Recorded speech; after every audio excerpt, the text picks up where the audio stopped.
Friends, आप सबका स्वागत है और आज की क्लास में हम करेंगे सीडीपी में पूछे गए 11 जनवरी 2022 को पीवाईक्यूज जो पूछे गए थे प्रीवियस ईयर क्वेश्चन, उसको हम करेंगे।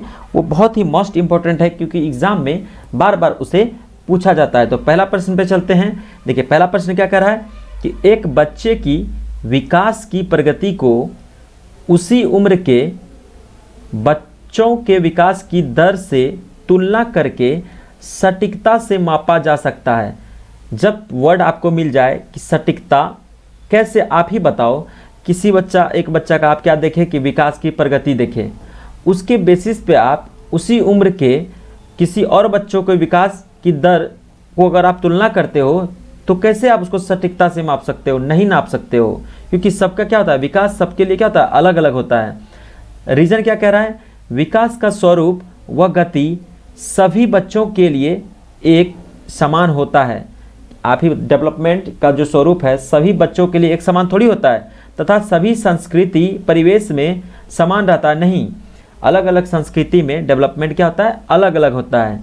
यानी कि असर्शन क्या हो गया, असर्शन रॉन्ग हो गया और रीजन भी क्या हो गया, रॉन्ग हो गया। तो कौन सा ऑप्शन है जहाँ पे असर्शन भी रीजन और रीजन दोनों गलत है? तो ऑप्शन डी, यहाँ पे देख रहे हैं option D, A and R दोनों गलत है। तो आंसर क्या हो जाएगा, ऑप्शन डी हो जाएगा।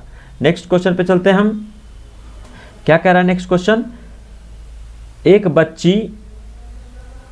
बच्ची फुटबॉल खेलना सीखने से पहले, कोई बच्ची है जिसको फुटबॉल खेलना सीखने से पहले क्या करती है कि कूदना व छलांग मारना सीखती है। पहले वो कूदना और फिर छलांग मारना सीखती है। यह विकास के किस सिद्धांत को प्रदर्शित करता है? देखिए, सबसे पहले क्या हो रहा है, समीप के चीज़ों को, जैसे अगर फुटबॉल खेलना चाह रही है तो पहले उसको पैर का मूवमेंट करना पड़ेगा। पैर का मूवमेंट करने से पहले उसको क्या करना पड़ेगा, समीप के चीज़ों को यूज करना पड़ेगा।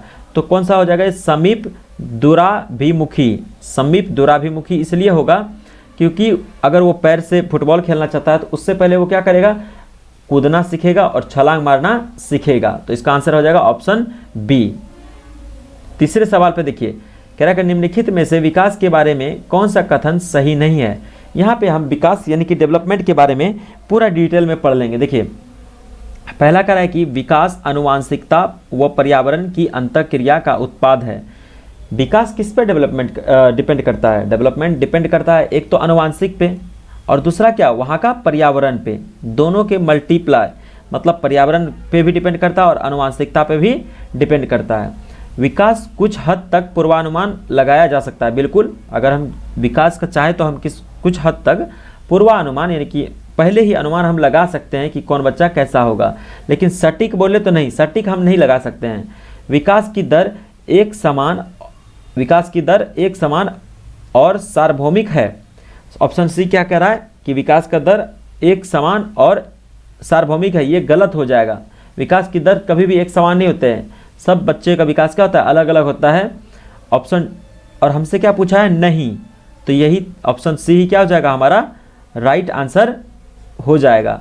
डी देखिए क्या कह रहा है, विकास समान से विशिष्ट की ओर होता है। बिल्कुल सही बात है, जनरल टू स्पेसिफिक डेवलपमेंट होता है। तो ए, बी और सी ये विकास के बारे में सही कहा गया है, लेकिन ऑप्शन सी में क्या कहा गया कि विकास की दर एक समान और सार्वभौमिक है, ये बिल्कुल गलत है और हमें आंसर गलत ही टिक करना है। तो आंसर क्या हो जाएगा, सी हो जाएगा। चलते हैं हम नेक्स्ट क्वेश्चन में। कह रहे कि बच्चे अपनी संस्कृति में व्यवहार करने के उपयुक्त तरीके अपने दोस्तों, मीडिया जैसे कई स्रोतों से सीखते हैं। बिल्कुल सही बात है, बच्चे अपनी संस्कृति में जो व्यवहार करते हैं उनके उपयुक्त तरीके कहाँ सीखते हैं, दोस्त से, मीडिया से, कई स्रोतों से सीखते हैं। ये तो असर्शन हो गया, ये क्या हो जाएगा, बिल्कुल सही है।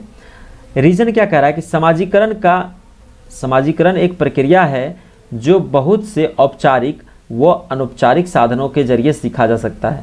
औपचारिक जैसे कि हम स्कूल जा रहे हैं, वहाँ पे औपचारिक शिक्षा ले रहे हैं। अनौपचारिक मतलब क्या, हम घर में कुछ शिक्षा ले रहे हैं। तो बहुत सारी चीज़ों से हम क्या कर रहे हैं, हमारा समाजीकरण हो रहा है। तो बिल्कुल रीजन भी क्या है, सही है। और रीजन जो है असर्शन का करेक्ट एक्सप्लेनेशन है।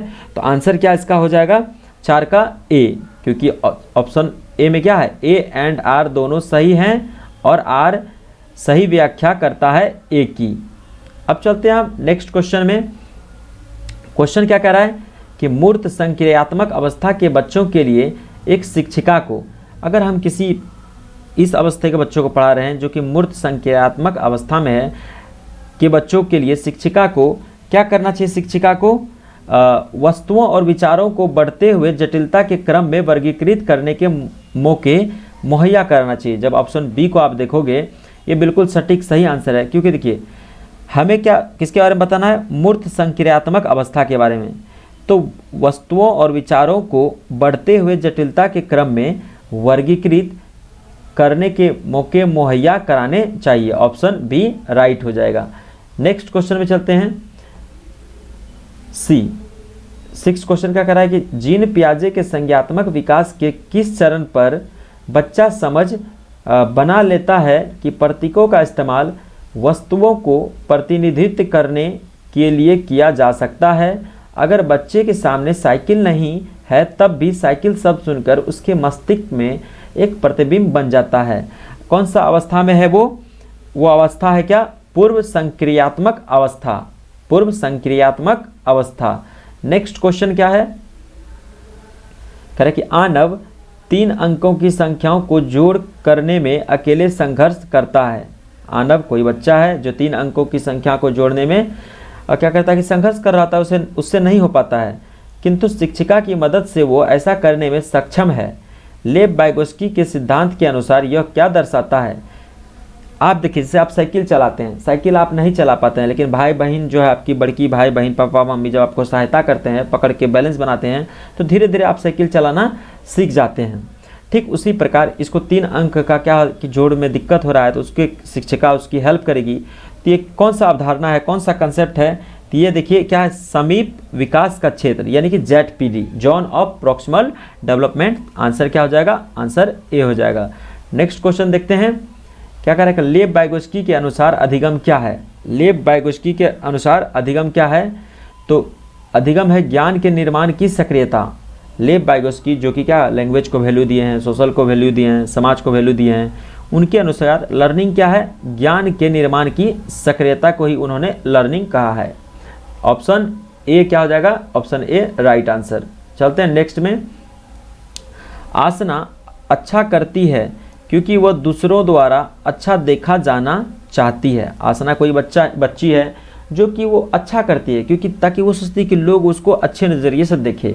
वो लॉरेंस कोहलबर्ग के नैतिक विकास के किस चरण में है? किस चरण में है आसना? तो पारंपरिक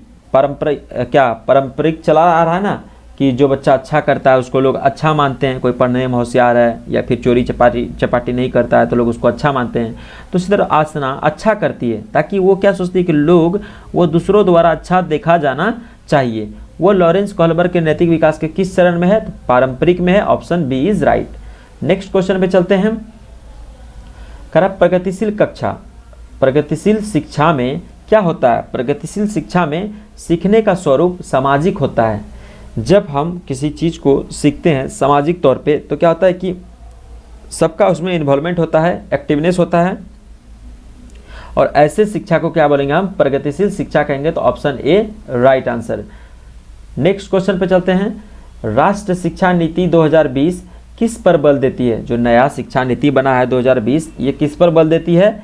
लचीला बहुस्तरीय गति आधारित अधिगम को।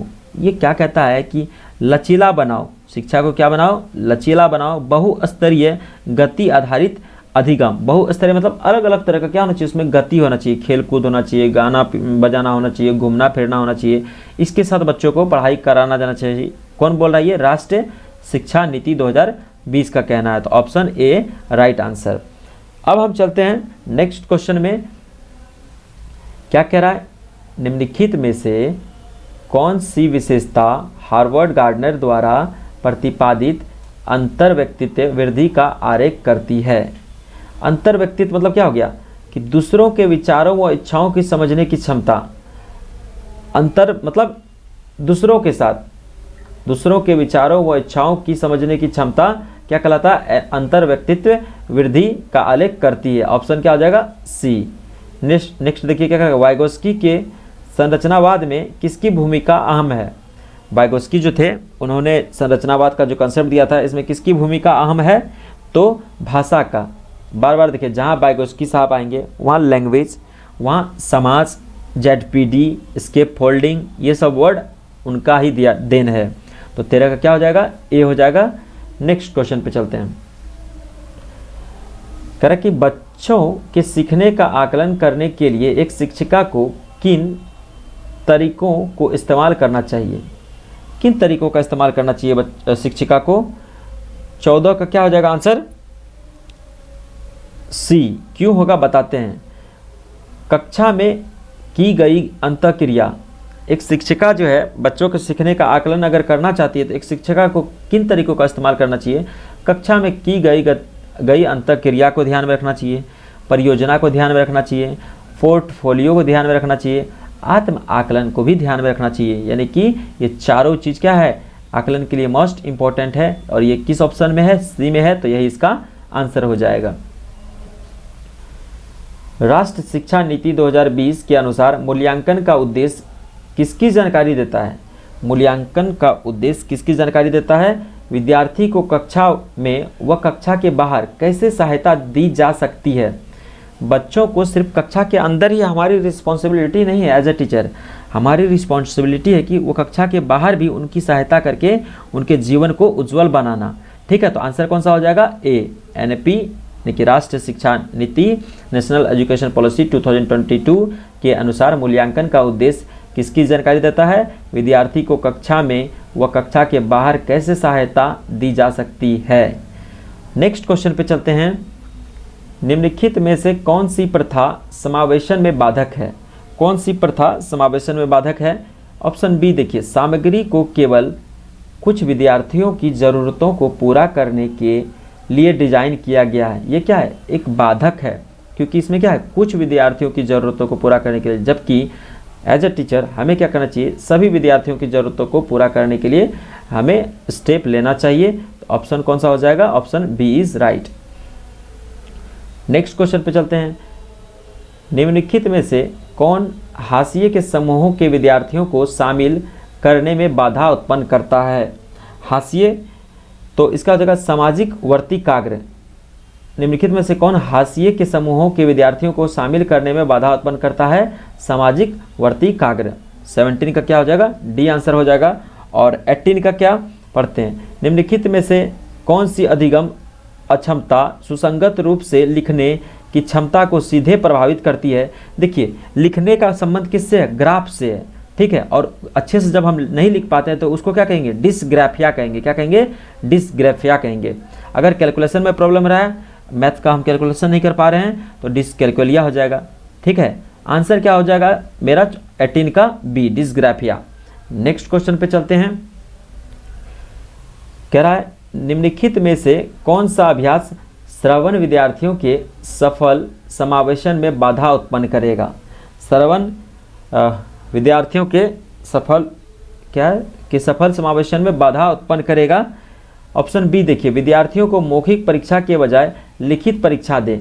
श्रवण विद्यार्थी है, उनके हमको सफल समावेशन में बाधा उत्पन्न करेगा। उसके लिए क्या कर देंगे हम, विद्यार्थियों को मौखिक परीक्षा के बजाय क्या कर देंगे हम, लिखित परीक्षा लेंगे। ऑप्शन क्या हो जाएगा, 19 का बी हो जाएगा।